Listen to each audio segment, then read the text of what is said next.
Makanya kan kalau kita nggak tahu, ya kan kita harus nanya gitu.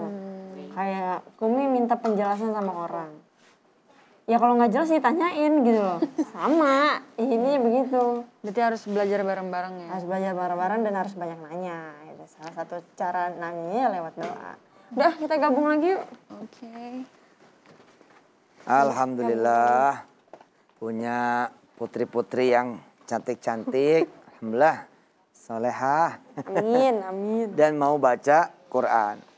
Oke, kita baca sekali lagi buat pemirsa yang baru gabung. Bahwa Quran ini adalah petunjuk. Dan di dalamnya itu ada kebenaran. Ya, maksudnya mau apa aja itu ya ada ketepatan, ada kesesuaian. Dan memang diperlukan. Kita baca dulu ya. A'udzu billahi minasyaitonir rajim. Bismillahirrahmanirrahim. Qul ya ayyuhan nasu qad ja'akumul haqqu mir rabbikum. فمن اهتدى فإنما يهتدي لنفسه ومن ضل فإنما يضل عليها وما أنا عليكم بوكيل. Katakanlah wahai Muhammad, ya Kak Kumi baca. Katakanlah, wahai Muhammad, wahai manusia, telah datang kepadamu kebenaran Al-Quran dari Tuhanmu. Sebab itu, barang siapa mendapat petunjuk, maka sebenarnya petunjuk itu untuk kebaikan dirinya sendiri.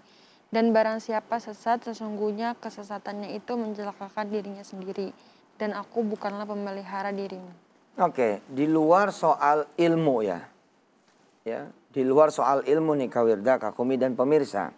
Bagaimana Quran kemudian bekerja sebagai petunjuk.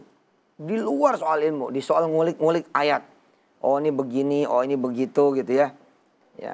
Oh ini mengantarkan kepada ini, mengantarkan pada itu. Oh kita bisa memahami ini, memahami. Di luar. Ini soal keberkahan saja.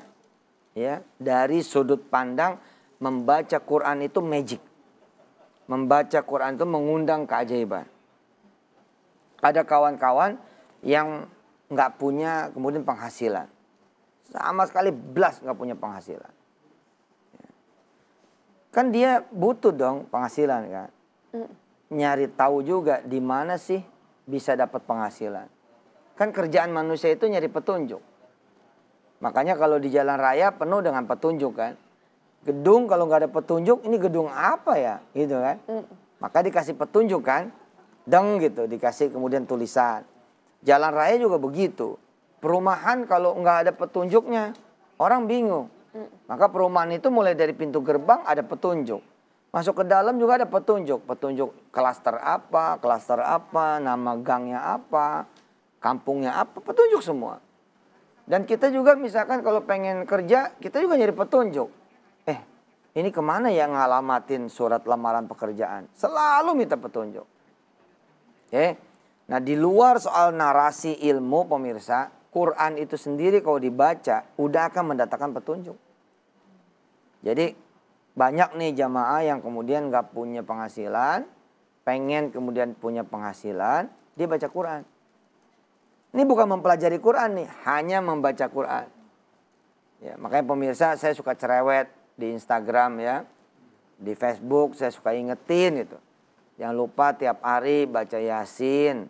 Waqiah ya, Yasin, Ar-Rahman, Waqiah, Al-Mulk. Supaya apa? Supaya kemudian keberkahan Quran itu bekerja. Sekali lagi saya bilang ini belum dari sudut ilmu pemirsa. Belum.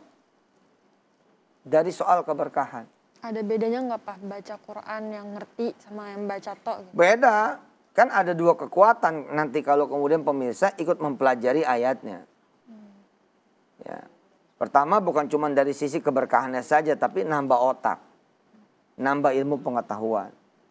Nah kalau kita kemudian ngajinya bukan cuma ngaji berkah, tapi ngaji isi, dapat dua hal. Pertama dapat keberkahan dari bacanya, yang sifatnya ritual.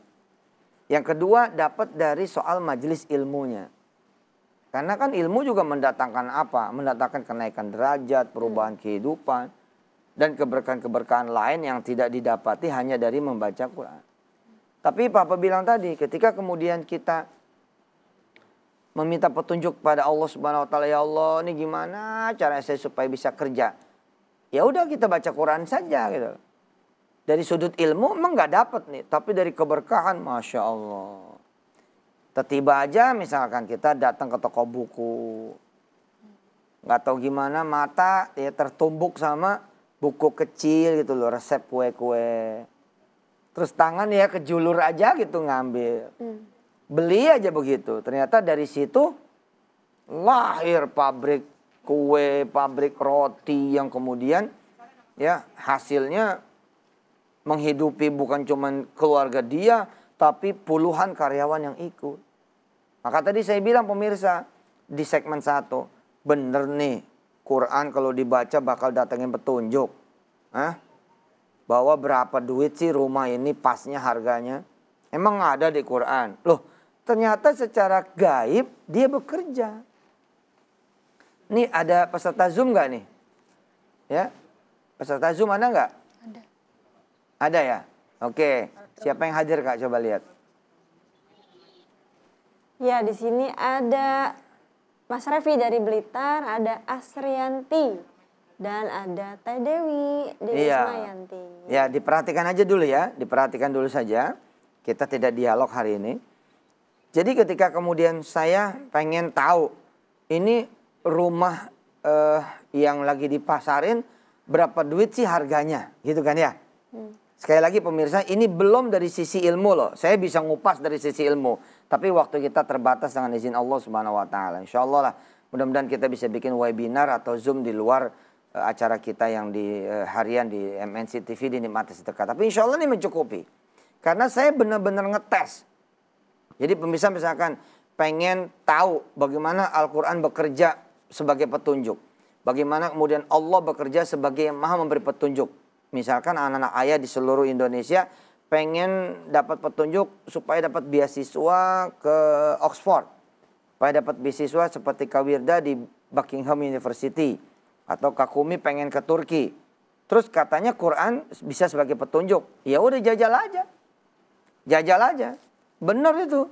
Begitu kemudian kita ngaji, kita dipanggil sama kepala sekolah. Kamu mau lanjut ke Turki enggak? Nah, Allah menggunakan kemudian mulutnya kepala sekolah memberi petunjuk. Allah memberi kemudian kawan-kawan papa yang pandai mengelola hotel ya dan jagoan di manajemen hotel kemudian datang kepada papa. Ketika papa bilang, ya Allah saya mau ngaji Yasin, saya pengen punya petunjuk darimu ya Allah, gimana caranya saya ngelola hotel. Saya tidak sekolah di hotel, tidak kuliah di hotel, tidak pernah kerja di hotel, tapi saya mau baca Quran dan engkaulah sebaik-baik petunjuk. Bismillahirrahmanirrahim, dang baca Quran. Baca Quran aja. Datang teman-teman. Tat, katanya lagi bangun hotel ya. Ane bisa bantu Tat? Free. Nggak usah bayar. Begini-begini dulu. Dalam berapa bulan, papa waktu itu, wah bertambah tuh ilmunya di urusan hotel. Dan ini berlaku di urusan apa aja. Penyakit pengen sembuh, gimana caranya? Udah nggak usah mikir. Baca Quran aja. Anak pengen nikah, belum ada jodohnya. Udah nggak usah mikir di mana ada. Ngaji aja udah. Saya pengen jualan gak laku-laku. Udah. Baca Quran aja. Bener dah. Nanti pengen pindah ke tempat yang enak, Pak. Udah baca Quran aja. Ini usaha gak tembus. Udah baca Quran aja.